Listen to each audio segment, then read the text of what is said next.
Hey, everybody, welcome back to this episode of Think Business Live. Looking forward to talking to Dave Johnson. He's a lawyer, he's a teacher, he's a writer, he's an advisor, and I'm looking forward to talking with you. For the last 15 years, you had such an interesting career overall. You're currently teaching a law professor at Stanford University, I'm going to get this right, Hasso Plattner Institute of Design. Yes, the d.school, which is so impressive. So there's so many areas to change. I mean, just in the academic world alone for the past year, right? Moving from, to a virtual world. I would love to start there. And, teaching law at Stanford, I want to definitely jump into that as well, because that must be an amazing experience. But what was it like what was it like as a professor to have to really shift and pivot virtually, where the connection with your students is just becomes so different? Yeah, that's a good question. It's something that most everybody in academia has been looking at over the last year, of course. So let me start with this story. It just so happened that I was on semi-sabbatical in Singapore for the latter half of 2019 and all of 2020. And I was scheduled to teach winter term 2020. So I flew back from Singapore to teach at the D.school winter term. Everything was fine, but that's just February, just when the virus crossed over and hit our shores. And you'll recall it hit actually in Washington first. So out in California, it was a thing. And so I was near the end of my course. We teach at the D.school, and it's very face-to-face. We stand up a lot. We work in a studio off of whiteboards, blah, blah, blah. So it's the ultimate in sort of intimate face-to-face teaching with students, which is great. It's one of the reasons I like it. We had set up for the last class a capstone workshop for 8 hours on a Saturday at the D.school. It's 15, 18, 20 students. I've forgotten the head count we had. And Friday night, March 7th, the day before our capstone, at about 7 p.m. is when the provost of the university issued the all points bulletin. All classes are immediately canceled, all face-to-face classes. And we had the capstone starting in, 9 hours. So, of course, I sent out the email, said, class is off. We had a session we could meet next Tuesday. I got nervous. Because of COVID, and I got on the plane and went back to Singapore. And while I was flying back to Singapore, I rewrote the class session for a 3-hour session on Tuesday, and it went fairly well. I whipped up my laptop in Singapore, and it came off without a hitch. It was just kind of interesting to do it from across the world. But I tell that story because I was probably one of the first into the wall. They always say the first guy through the wall gets bloody. Or my old CEO had the phrase, pioneers get shot, settlers thrive. And we were a pioneer, and we ended up, in a .com boom getting shot. But the upshot is, it was a very rough experience, but at the same time, it was immersion by fire. So you learn quickly that, without having all the training about how to use Zoom to teach, it was sort of stripped bare. It was like getting back into a 3-on-the-tree 1954 Ford and trying to drive, the 101. You only have a couple of tools because you don't know the rest of them. And so you're just left with native skill. So it was surprisingly informative. And in teaching negotiation, there's a lot of students who want to talk at the same time, and there's a lot of emotion in the classroom. It's not like a lecture hall where it's sort of one to many. And so it was different, but the energy was up. That's the thing about teaching negotiation. The energy is up. The students are amped anyway. So there's no issues with getting them, energized to talk in the virtual classroom. Isn't that interesting, though? It's so hard, I find, as a business coach, to get people to speak and be comfortable in Zoom. Yeah. Because they don't have the energy to feed off of, the other people, whether it's, I do a lot of one-on-one coaching, but I do some group coaching, and there are, a lot of, it's all adults, but everybody's kind of hesitant to participate. Yeah. Yeah. Yeah. And I think my response to that subsequently has become number one, sort of the conventional wisdom is always open the class with some sort of interactive, fun prompt or game. We've been doing that at the d.school regularly. We call them stokes. We start the class with a 5-minute stoke. It's going to mean a number of things, and that's just the way the d.school operates. So we've just everybody seems to be doing that at the beginning of the class, and that's fine, and it works. Everybody goes around the circle, and at least they vocalize something at the beginning of the class. But my view is you want to do that 2 or 3 times across the course of, let's say, an hour, hour and a half, and just make it subject matter specific. So tell the students in advance, 10 minutes from now, I've got a prompt. I'm going to put out a prompt. I'm going to give you a minute or 2 to think about it. And then I'm going to go around the room, and I'm going to do it randomly. I'm not going to go alphabetically or in the circle of the pictures on the screen. I'm just going to randomly pick on people until we get all the way through. So be on your toes. And the randomness makes them, be a little more engaged because they're going to get cold called, so to speak. And it seems to work. And if you do that every 20 minutes, half hour, it gets there. It forces them. I don't like the word force, but it engages them. And then you can relax. They can kind of relax back into another session of whether it's not lecture, but subject matter. And it works pretty well. But you got to do it cyclically. Yeah. But what I love about what you're talking about is how you prep them for it. I always find that if you can take the shock out of anything, it's, and just giving people, I remember once I was at this meeting with the owner of a company and a couple of the leaders, and then we ended up bringing in a couple other people because we were doing I think a 4-hour strategy session, or 3 or 4 hour, I can't remember. But and at the end, and the meeting was great, Dave. The meeting was great, and at the end, if you had walked in, you would have thought, oh, this is a 10 out of 10. But at the end of the meeting, I said, can everybody rate the meeting? And the owner and the people who were there from the beginning gave it a 10, and the other people gave it like a 7, 8. Yeah. So I said, well, why? They said, because we weren't mentally prepared. And so it took us 30 minutes to kind of just get our arms wrapped around the meeting. And I think I just want to kind of highlight that, because in this group coaching group that I have, every Wednesday, I put in the private Facebook group the agenda for the upcoming Monday, so they can take time to prep and get their arms wrapped around the questions and what they want to talk about. So I appreciate that move. And I see a lot of companies not prep enough, not send out agendas early enough, and people just show up. Yeah. And so let's talk about that, because you're a negotiation guy, right? You teach, you're like this, the most interesting man in the world. You're a law professor, you teach negotiation. You work at general counsel for tech. But I want to talk about negotiation, because part of negotiation is setting up the whole picture, right? And so what are some of the things that, as you teach negotiation, that really are things that people need to start picking up on? Well, let's start with what you were talking about, which is preparation. No semester or term now, because we started on semester, when no term goes by for a class where at least 3 or 4 of the students don't make a point of commenting at the end of the class.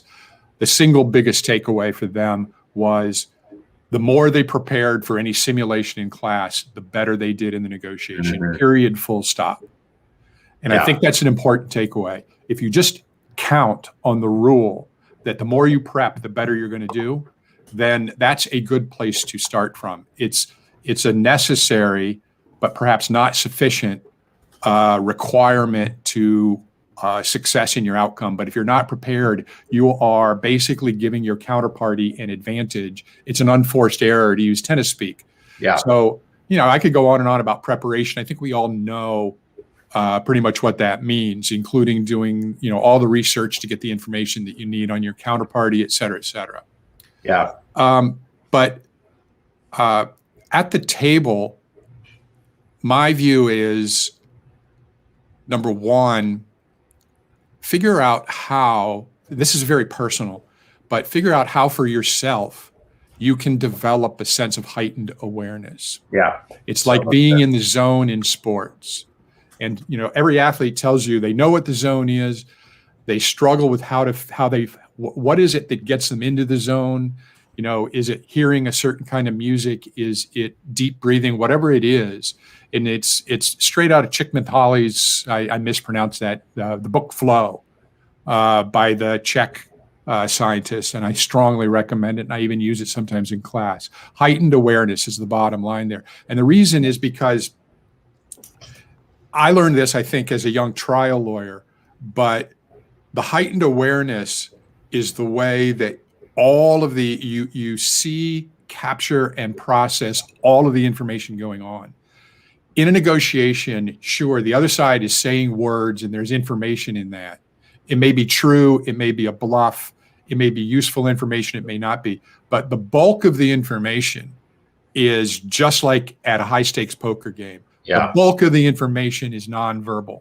And if you aren't working with your heightened awareness, you're going to miss or you're going to misread the nonverbal information that the other side is giving you, particularly if you fold in your strategic questioning. Yeah. So I always coach my students to develop heightened awareness and then marry that with strategic questioning, particularly in the timing of the questioning, so that you're asking like a high value question. You may have a whole bunch of medium or low value questions to set up a high value question. Mm-hmm. And when it comes to the high value question, you don't want to tell them it's coming. I see it so often. You see it in TV interviews. You see it in even in TV dramas, courtroom dramas, and you see it in real life legal work, and it just drives me crazy. So, and here's the example that I hate, which is, okay, well, let me ask you about the patent portfolio, particularly the 415. 415 is I'm just making that up. That's a shorthand for a patent. Well, now you've already put your opponent on notice of what the subject matter of the question is. And if it's a hot area of the negotiation, they're prepared, they're armed. You have armed your enemy, or differently, you've taken the safety off of their weapon. If I don't give them that precursor and I simply ask a question about something kind of random, in fact, maybe off point, and then I say, how much do you value the 415 patent? And it comes out of the blue. It catches them by surprise. And with heightened awareness, I'm kind of interested in the words they say, but I'm interested in reading the reaction when I hit them with a surprise, high value question. So that's why heightened awareness, I think, is really important, coupled with the timing, the strategy of how you lay out your questions, because that's going to elicit the information with respect to the more important pieces of the assets that you're negotiating. And I'll stop there. I could go on, but I'll stop there for a second. I love it. I love talking about negotiation, and those are, those are so simple. They're complicated. What you're talking about, right? So I remember to share this as I'm sitting here talking to you.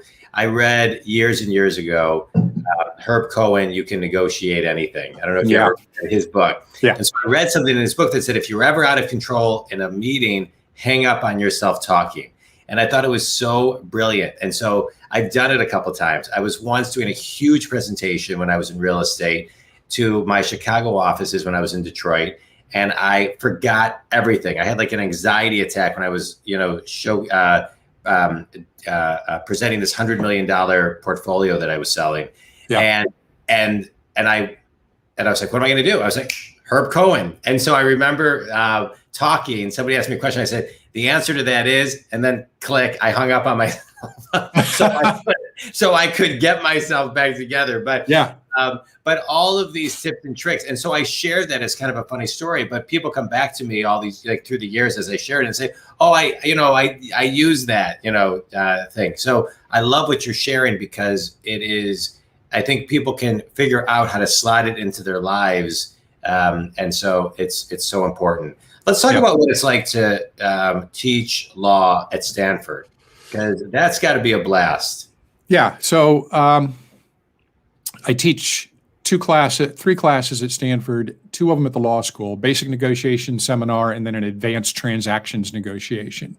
Those are both at the law school, but invariably we have 3, 4, 5 business school GSB students come into those classes. And then I teach one at the D school called Negotiation by Design, which kind of blends design thinking into negotiation. But the upshot is negotiation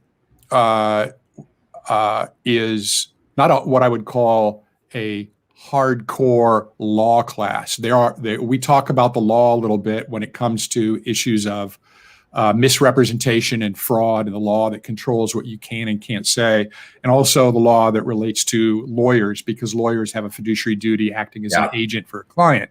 Beyond that, there's not a whole lot of law. It's teaching negotiation as a skill. But curiously, it's one of the most highly subscribed classes at Stanford Law School. More students, and not just me, we have 6 or 7 different teachers of negotiation at the law school. More students graduate taking the elective of negotiation than any other. And that indicates that they know how important it is to their legal practice. Even if they're not going to go practice law, it has more to do with their profession than most anything else. Certainly more than, the history of Reconstruction constitutional law.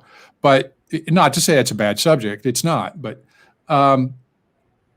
so the takeaway for me, and I've also taught at Wharton Business School for a couple of semesters, so I'll fold that in as well. The thing that's so interesting, number one, is just how I don't like the word smart or intelligent, because it's more than that. The students who are at Stanford and at Wharton are all smart, intelligent. They didn't get there by sloughing off on grades. They're well-read. They understand the world. But what strikes me as a guy who went to school pre-internet is how much more deeply informed. They've just got boatloads more knowledge about the world in their heads at age 22 than I ever could possibly have. Even if I'd have sat in my parents' basement and read the encyclopedia from A to Z, which I didn't do. But even if I had, there was only a paragraph, maybe, or a couple sentences on every topic, so you wouldn't have gotten very far.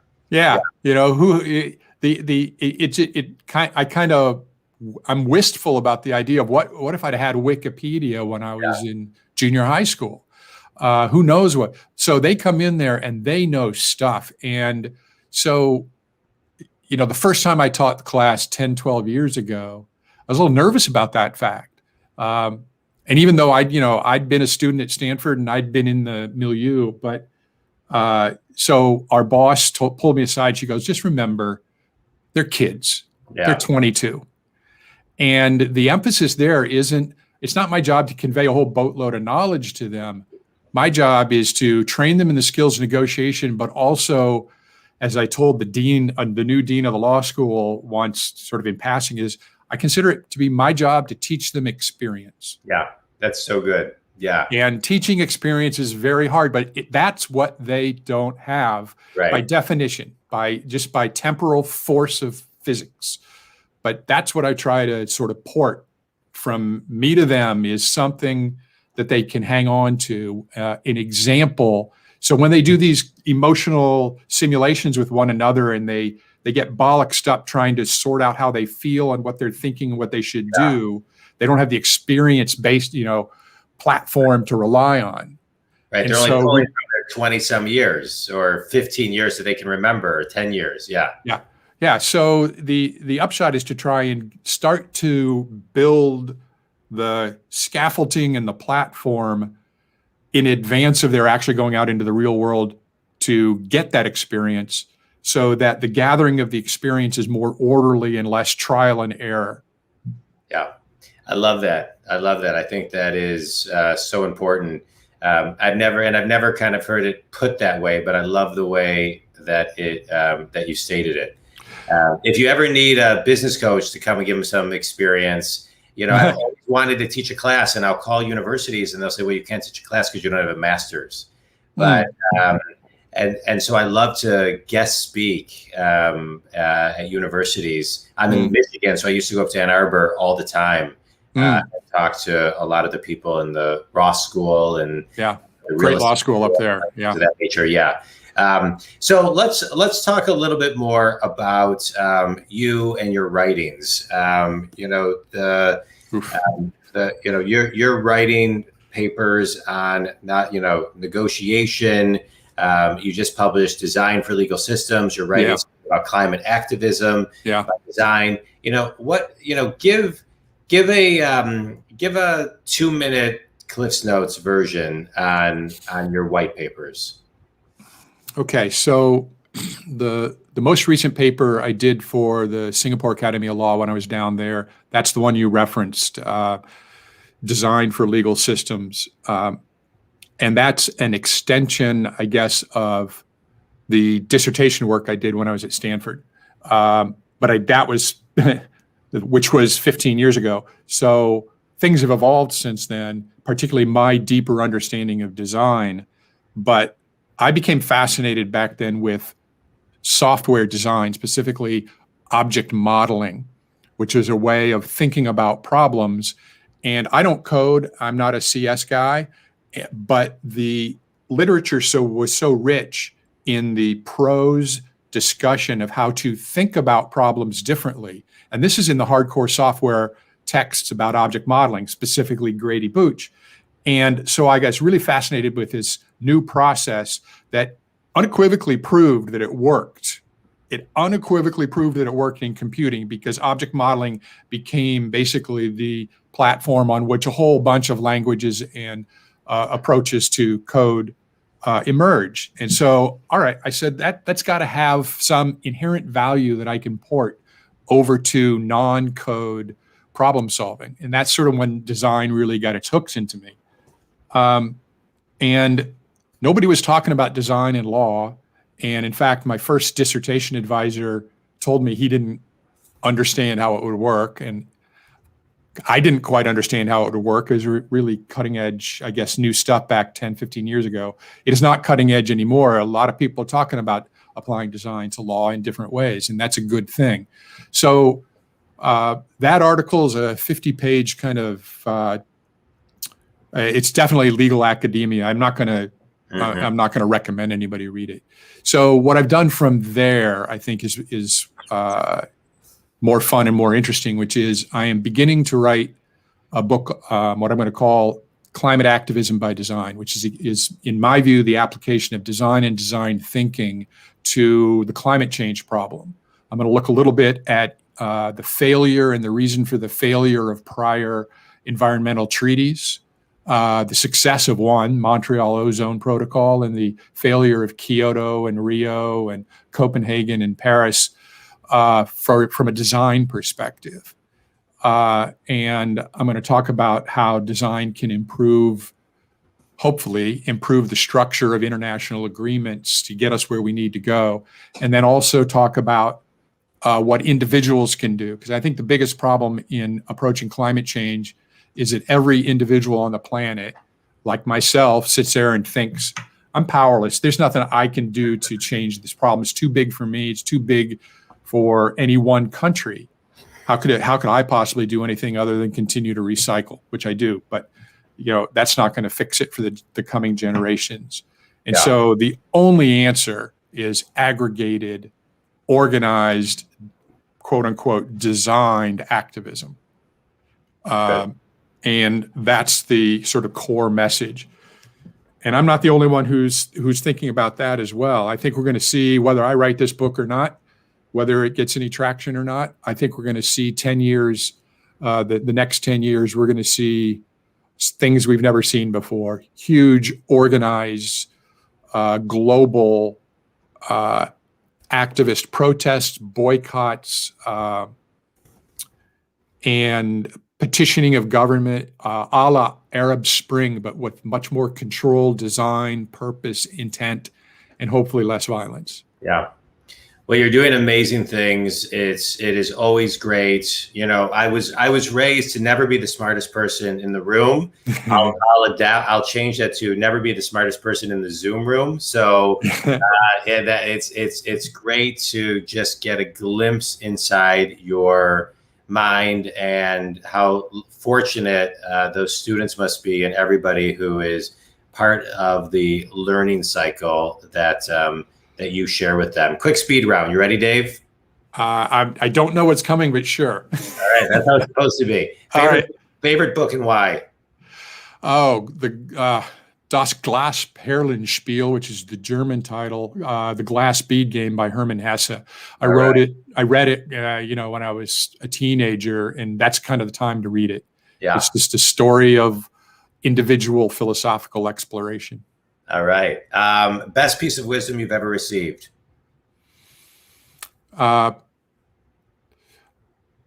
Persevere. Yeah, I love it. And last question. Yeah. One thing everybody needs to do to be a better negotiator is? Listen more, talk less. Amen to that. Amen to that. Dave, I can't thank you enough for being on the show. Thanks so much for your time. I'm a business coach, and I work with successful people who are stuck, and I get them unstuck. And what I love about interviewing people is that they give so much wisdom to continue my journey to help over 1 billion people, get access to coaching, grow their businesses, grow their mindset, and get unstuck. And you did it today. And I really, really, I appreciate that. And I appreciate your just openness to sharing everything. Think community, for more information on Dave, you can be where can people connect with you? LinkedIn. If you want to, I'm going to maybe regret saying this. My email is on the directory, the Stanford faculty directory, if you really want to hit me with something direct, but otherwise LinkedIn. All right. Yeah. Good. Well, I appreciate it. Think community. You can also download my book or my ebook at johndwoskin.com. I love the great resources, and they're absolutely free. Dave, I can't thank you enough. Thank you so much. My pleasure. Stay on for just a second. But thanks everybody for tuning in. Have an amazing day and an amazing weekend. Thanks so much. Thanks, Dave. Yep. Thank you. Bye-bye.